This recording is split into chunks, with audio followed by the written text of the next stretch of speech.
எந்த அரசாங்கம் எந்த ஒரு நாட்டின் மீது ஒரு சிறிய தாக்குதல் ஏற்படுத்தி அதற்கு பதிலடியாக பெரிய தாக்குதல் யார் கொடுக்குறாங்களோ அவன் தான் வல்லரசுங்கிறேன்.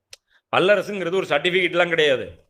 என்ன அது இந்தாங்க வல்லரசாக இந்த வருடம் உங்களை தேர்ந்தெடுத்திருக்கோம் அப்படின்லாம் யாரும் சொல்ல மாட்டாங்க.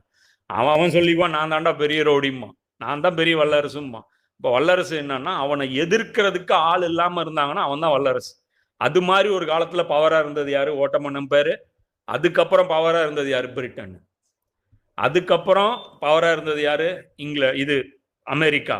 அதுக்கப்புறம் இன்னைக்கு யார் பவரா இருக்கிற? இஸ்ரேல். அது அவர் சொல்றான், அந்த அந்த டாக்குமெண்ட்ரியில சொல்றாரு, இன்னைக்கு இஸ்ரேலுடைய நிலைமை இது. யாருனாலையும் தடுக்க முடியல, அமெரிக்கானால கூட தடுக்க முடியல. எல்லாரும் சொல்றாங்க தப்பு, எல்லாரும் சொல்றாங்க தடுக்க முடியல. அப்ப யாரு வல்லரசு? அமெரிக்கா வல்லரசா, இஸ்ரேல் வல்லரசா? ஒன்றும் பண்ண முடியாது. அமெரிக்காவை மிரட்டுறாங்க, புரியுதுங்களா? இது ஒரு முக்கியமான தகவல். அவங்களுடைய நாட்களை சொல்றேன். அடுத்து